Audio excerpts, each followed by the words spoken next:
Hi dears, welcome back to EduFix Academy. നമ്മൾ discuss ചെയ്യാൻ പോകുന്ന ഒരു MSc കോഴ്സാണ് MSc ഇൻ ജിയോ ഇൻഫോർമാറ്റിക്സ് എന്നുള്ളതാണ്. അപ്പോൾ ഈ ഒരു കോഴ്സ് ഇഗ്നോയിൽ എടുക്കുന്ന സമയത്ത് നിങ്ങൾ തിരഞ്ഞെടുക്കേണ്ട കോഡ് എന്ന് പറയുന്നത് MSc GI എന്നുള്ളതാണ്. ഇതിൻ്റെ മീഡിയം എന്ന് പറയുന്നത് ഇംഗ്ലീഷാണ്. അതുപോലെ 2 ഇയർ PG പ്രോഗ്രാമാണ്. മാക്സിമം വരുന്നത് 4 ഇയർ ആണ്. ഇതിനുള്ളിൽ നിങ്ങൾ ഈ കോഴ്സ് കംപ്ലീറ്റ് ചെയ്തിട്ടുണ്ടായിരിക്കണം. ഫസ്റ്റ് ഇയറിൽ നിങ്ങൾക്ക് പേയ്മെൻറ്റ് വരുന്നത് 15,700 രൂപയാണ്. ഇതിൻ്റെ കൂടെ ഡെവലപ്മെൻറ്റ് ഫീയും രജിസ്ട്രേഷൻ ഫീയും അപ്ലിക്കബിൾ ആണ്. അത് 700 രൂപയാണ്. അപ്പോൾ 16,400 രൂപയാണ് ഫസ്റ്റ് ഇയറിൽ ഫീസ് വരുന്നത്. സെക്കൻഡ് ഇയറിലോട്ട് നിങ്ങൾക്ക് 15,700 തന്നെയാണ് വരുന്നത്. അപ്പോൾ ഫീൻ്റെ കാര്യം മനസ്സിലായല്ലോ. ഇനി ഇതൊരു സെമസ്റ്റർ വൈസ് പ്രോഗ്രാമാണ്. നിങ്ങൾക്ക് ഇത് എക്സാംസ് അതുപോലെ നിങ്ങളുടെ സിലബസ് ഒക്കെ വരുന്നത് സെമസ്റ്റർ വൈസ് ആണ്. നിങ്ങൾക്ക് ഓരോ സെമ്മിലും ആയിരിക്കും എക്സാം ഉണ്ടായിരിക്കുക. ജനുവരി സമയത്തും ജൂലൈ സമയത്തും ഈ ഒരു കോഴ്സ് നിങ്ങൾക്ക് രജിസ്ട്രേഷൻ ചെയ്ത് പഠിക്കാവുന്നതാണ്. ഇനി ഒരു കോഴ്സിനെ കുറിച്ച് കൂടുതൽ, ഇതൊരു ഡിസ്റ്റൻസ് ലേണിംഗ് പ്രോഗ്രാമാണ്. നമുക്ക് വീട്ടിലിരുന്നു കൊണ്ടോ ജോലി സ്ഥലത്തിരുന്നു കൊണ്ടോ ഒക്കെ ഇതിൻ്റെ അഡ്മിഷൻ എടുക്കുകയും പഠിക്കുകയും ഒക്കെ ചെയ്യാം. എക്സാം എഴുതാൻ നിങ്ങൾ എക്സാം സെൻറ്ററിലോട്ട് പോവേണ്ടി വരും. അതുപോലെ അസൈൻമെൻറ്റ് സബ്മിറ്റ് ചെയ്യാൻ നിങ്ങളോ നിങ്ങളുമായി ബന്ധപ്പെട്ടവരോ നിങ്ങളുടെ ID കാർഡുമായി എന്ത് ചെയ്യണം, നിങ്ങളുടെ സ്റ്റഡി സെൻറ്ററിൽ പോയിട്ട് നിങ്ങളെ ഈ അസൈൻമെൻറ്റ് സബ്മിറ്റ് ചെയ്യേണ്ടി വരും. അതുപോലെ തന്നെ ഇതിൻ്റെ സ്പെഷ്യലൈസേഷൻ വരുന്നത് ജിയോ ഇൻഫോർമാറ്റിക്സ് എന്നുള്ളതാണ്. ഓക്കെ, ഇതിൻ്റെ ഒബ്ജക്റ്റീവ്സ് നിങ്ങൾ എന്ത് ചെയ്യുക, ഒന്ന് വായിച്ച് നോക്കുക. കോഴ്സ് എടുക്കാൻ താല്പര്യമുള്ളവർ ഇത് ഒബ്ജക്റ്റീവ്സ്, ടാർഗറ്റ് ഗ്രൂപ്പ് ഒക്കെ നിങ്ങൾ എന്ത് ചെയ്യുക, ഇതൊന്ന് മനസ്സിലാക്കി വെക്കുക. ആരൊക്കെയാണ് ഈ ഒരു കോഴ്സ് എടുക്കേണ്ടവർ, ആർക്കൊക്കെയാണ് അതൊരു ഉപകാരപ്പെടുക എന്നുള്ളതാണ്. ഡിഫൻസ് ആൻഡ് ലോ എൻഫോഴ്സ്മെൻറ്റ് പേഴ്സണൽസിന് ഇത് ഉപയോഗപ്പെടും. ടീച്ചേഴ്സ്, യൂണിവേഴ്സിറ്റി, കോളേജിലൊക്കെ പഠിപ്പിക്കുന്നവർക്ക് ഉപയോഗപ്പെടും. അതുപോലെ ജിയോ ഇൻഫോർമാറ്റിക്സിൻ്റെ പ്രൊഫഷണൽസിന് അതിൻ്റെ സ്കില്ലുണ്ടായിരിക്കും. സർട്ടിഫിക്കറ്റ് ഇല്ലാത്തവർക്കൊക്കെ അത് ഉപയോഗിക്കാം. അതുപോലെ തന്നെ ഇതുമായി ബന്ധപ്പെട്ട് വേരിയസ് ഇൻട്രസ്റ്റുകൾ ഉണ്ടായിരിക്കും, അവർക്കൊക്കെ ഇതെന്ത് ചെയ്യാം, ഉപയോഗപ്പെടും.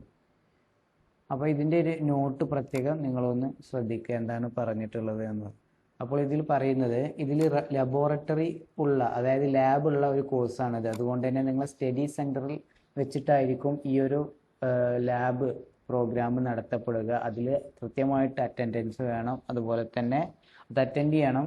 അതുപോലെ തന്നെ അതിൻ്റെ എക്സാം ഉണ്ടായിരിക്കും. അപ്പോൾ ഇത് നടത്തപ്പെടുന്ന സ്റ്റഡി സെൻറ്ററിലാണ്. എങ്കിൽ കൂടിയിട്ടും ചില സ്റ്റഡി സെൻറ്ററിൽ ഇതിൻ്റെ സൗകര്യം ഇല്ല എന്നുണ്ടെങ്കിൽ യൂണിവേഴ്സിറ്റി സൗകര്യമുള്ള ഒരു സ്റ്റഡി സെൻറ്ററിലേക്ക് ഇതിൻ്റെ ലബോറട്ടറി ലാബ് മാറ്റും. ആ സമയത്ത് നിങ്ങൾ എന്ത് ചെയ്യുക, ആ ഒരു ലേണിംഗ് സപ്പോർട്ട്, അതായത് സ്റ്റഡി സെൻറ്ററിലോട്ട് പോയിട്ടാണ് ഈ ഒരു പ്രോഗ്രാമിൻ്റെ ലബോറട്ടറി കാര്യങ്ങളൊക്കെ ചെയ്യേണ്ടത് എന്നുള്ളതാണ് ഈ നോട്ടിൽ പറയുന്നത്.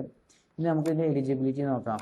ഇത് ഈ ഒരു കോഴ്സ് ആർക്കൊക്കെ എടുക്കാൻ സാധിക്കും എന്നുള്ളത്. ഗ്രാജുവേറ്റ് ഇൻ സയൻസിൽ BSc കുട്ടികൾക്ക് എടുക്കാം. Engineering, technology, architecture, planning, computer application, information technology, medical, allied fields, commerce, business administration, management തുടങ്ങിയ കോഴ്സുകൾ കഴിഞ്ഞിട്ടുള്ള ഡിഗ്രി കുട്ടികൾക്ക് ഈ ഒരു MSc കോഴ്സ് എടുക്കാവുന്നതാണ്. രണ്ടാമത്തെ കാറ്റഗറി എന്ന് പറയുന്നത് ജിയോഗ്രഫിയിലുള്ള ഒരു ഗ്രാജുവേഷൻ, മാത്തമാറ്റിക്സിൽ, statistics, economics, anthropology as one of the subject from recognised university.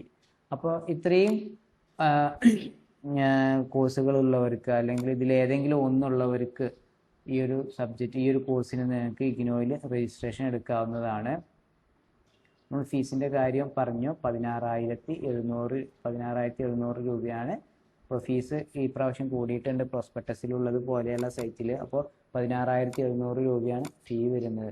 ഇനി നമുക്ക് ഏതെല്ലാം സ്റ്റഡി സെൻറ്റേഴ്സിലാണ് ഈ ഒരു കോഴ്സ് അവൈലബിൾ ആയിട്ടുള്ളത് നോക്കാം. റീജിയണൽ സെൻറ്റർ എന്താണ്, സ്റ്റഡി സെൻറ്റർ എന്താണെന്ന് അറിയാത്തവർ ഈ ഒരു നമ്മൾ അതിൻ്റെ ഒരു വീഡിയോ ചെയ്തിട്ടുണ്ട്, അത് നിങ്ങൾക്ക് നോക്കാവുന്നതാണ്. അപ്പോൾ കേരളത്തിൽ നമുക്ക് എവിടെയൊക്കെയാണ് അവൈലബിൾ എന്ന് നോക്കാം. കൊച്ചിയിലും ഇല്ല, പിന്നെ ട്രിവാൻഡ്രത്തുണ്ട്.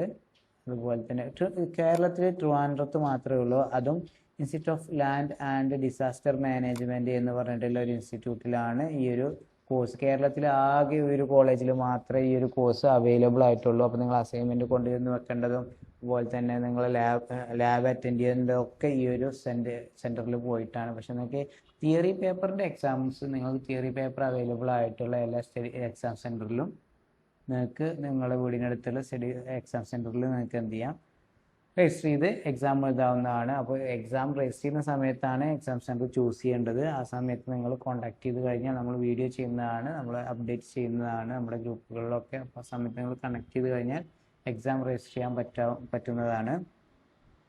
നമുക്ക് ഇതിൻ്റെ കോഴ്സ്, ഇതിൻ്റെ സിലബസ് എത്തരത്തിലുള്ളതാണ് എന്നുള്ളതൊന്ന് ജസ്റ്റ് ഒന്ന് നോക്കാം.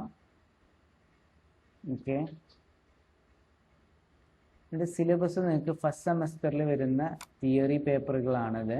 3 തിയറി പേപ്പറുകൾ, ഒരു ലാബ്, ജിയോ ഇൻഫോർമാറ്റിക്സ് ലബോറട്ടറി എന്നാണ് അതിൻ്റെ പേര്. ഇതാണ് ലാബ്, ഈ സ്റ്റാർ ഇട്ടിട്ടുള്ള MGYL 104 എന്നുള്ളതാണ് ലാബ്. ഇനി സെക്കൻഡ് സെമസ്റ്ററിലോട്ട് വരുന്ന സമയത്ത് വീണ്ടും 3 തിയറി സബ്ജക്റ്റുകളാണ് പഠിക്കാനുള്ളത്. അതുപോലെ തന്നെ MGYL 008 എന്ന് പറയുന്ന ഒരു lab, digital image processing and spatial analysis laboratory എന്നുള്ള ലബോറട്ടറി കോഴ്സാണുള്ളത്. 6 ക്രെഡിറ്റ് ആണ് ഓരോ ലാബിനും യൂണിവേഴ്സിറ്റി നൽകിയിട്ടുള്ളത്. ക്രെഡിറ്റ് എന്താണെന്ന് അറിയാത്തവർക്ക് ക്രെഡിറ്റിനെ കുറിച്ചിട്ടുള്ള വീഡിയോ ചെയ്തിട്ടുണ്ട്, അതൊന്ന് നിങ്ങൾക്ക് എന്ത് ചെയ്യാം, കണ്ടു നോക്കാം. യൂട്യൂബിൽ അപ്ലോഡ് ചെയ്തിട്ടുണ്ട്. ഇനി സെക്കൻഡ് ഇയറിൽ തേർഡ് സെമസ്റ്ററിലോട്ട് വരുന്ന സമയത്ത് നിങ്ങൾക്ക് വീണ്ടും 3 തിയറി പേപ്പറുകളും ഒരു laboratory, advanced Jio informatics laboratory 6 ക്രെഡിറ്റിൻ്റെ ഒരു ലബോറട്ടറി പേപ്പറാണുള്ളത്. ഇനി ഫോർത്ത് സെമസ്റ്ററിലോട്ട് വരുന്ന സമയത്ത് 4 ക്രെഡിറ്റിൻ്റെ 2 എന്തുണ്ട് ഇലക്റ്റീവ് സബ്ജക്റ്റുകളുണ്ട്. MGYE 021 MGYE 022 എന്ന് പറയുന്ന ഈ 2 കോഴ്സുകൾ ഏതെങ്കിലും ഒന്ന് നിങ്ങൾ രജിസ്ട്രേഷൻ ചെയ്യുന്ന സമയത്ത് സെലക്ട് ചെയ്യുക. അതുപോലെ തന്നെ ബാക്കിയുള്ള ഈ 2 കമ്പൽസറി ആണ്. പിന്നെ വരുന്നത് നമുക്ക് വീണ്ടും 3 തിയറി പേപ്പറുകളാണ് ഉള്ളത്. ഇപ്പം നമുക്ക് ടോട്ടൽ 1 2 3 4 5 6 തിയറി പേപ്പേഴ്സുകളാണ് ഫോർത്ത് സെമസ്റ്ററിലുള്ളത്. ലബോറട്ടറി ലാബ് കോഴ്സ് അവിടെ ഇല്ല എന്നുള്ളത് എന്ത് ചെയ്യുക, തേർഡ് സെമസ്റ്ററിൽ ഇല്ല എന്നുള്ളത് നിങ്ങൾ മനസ്സിലാക്കുക. അപ്പോൾ ഇതിൽ പറയാം, self learning material of lab courses would be available only in digital mode. അപ്പോൾ ലാബിൻ്റെ ബുക്ക് എന്ന് പറയുന്നത് സോഫ്റ്റ് കോപ്പി PDF ആയിട്ടാണ് ലഭിക്കുക. Candidates having PG diploma in geo informatic PGDGI എന്ന് പറഞ്ഞ കോഴ്സുള്ളവർ from IGNOU or similar qualification elsewhere may take lateral entry into second year MSc. അപ്പോൾ PGDGI എന്ന് പറഞ്ഞ കോഴ്സ് ഉള്ളവർക്ക് MSc-GIയിലേക്ക് സെക്കൻഡ് ഇയറിലോട്ട് ഡയറക്റ്റ് ലാറ്ററൽ എൻട്രി കിട്ടും എന്നുള്ളതാണ് പറയുന്നത്. Okay, eligible criteria, credits, contents etcetera as per university guidelines and credit transfer policy. Elective courses MGYE 0 നമ്മൾ പറഞ്ഞല്ലോ. അപ്പോൾ ഇവിടെ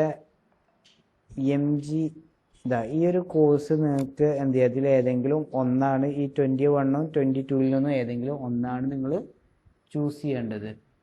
അപ്പോൾ ഇതിലൊക്കെ എക്സിറ്റ് ഓപ്ഷൻസ് ഉണ്ട്. നിങ്ങൾക്ക് ഫസ്റ്റ് ഇയർ കംപ്ലീറ്റ് ചെയ്ത് കഴിഞ്ഞാൽ PG ഡിപ്ലോമ കിട്ടുന്നതാണ്, PGDGI എന്ന് പറയുന്നത് കിട്ടുന്നതാണ്. സെക്കൻഡ് ഇയർ 2 ഇയർ പൂർത്തീകരിക്കുകയാണെന്നുണ്ടെങ്കിൽ MSc-GI ജിയോ ഇൻഫോർമാറ്റിക്സ് ലഭിക്കുന്നതാണ് MScയിൽ. അപ്പോൾ നിങ്ങൾക്ക് എവിടേക്കാണ് ലേണിംഗ് സപ്പോർട്ട് സെൻറ്റേഴ്സ് എന്നുള്ളതൊക്കെ ഇവിടെ നമ്മൾ നേരത്തെ നോക്കി, അത് തന്നെയാണ് ഇവിടെ കാണിക്കുന്നതും. ഓക്കെ, അപ്പോൾ ഈ ഒരു കോഴ്സിനെ കുറിച്ചിട്ട് കൂടുതൽ ഡീറ്റെയിൽസുകൾ അറിയാനും ഈ ഒരു കോഴ്സ് എടുക്കാൻ താല്പര്യമുള്ളവരും എഡ്യൂഫിക്സ് അക്കാദമിയുടെ നമ്പറുമായിട്ട് കോൺടാക്ട് ചെയ്യുക. കൂടുതൽ ഇത്തരത്തിലുള്ള കോഴ്സുകളെ കുറിച്ചിട്ട് അറിയാൻ താല്പര്യമുള്ളവർ ഈ ഒരു ചാനൽ സബ്സ്ക്രൈബ് ചെയ്തോളൂ. നമ്മുടെ വാട്സപ്പ് ചാനലിൻ്റെ ലിങ്ക് കൊടുത്തിട്ടുണ്ട്, അതിൽ ഫ്രീ ആയിട്ട് ജോയിൻ ചെയ്തോളൂ. IGNOയുടെ അപ്ഡേറ്റ്സുകൾ നമ്മൾ അതിൽ അറിയിക്കുന്നതാണ്. Thank you.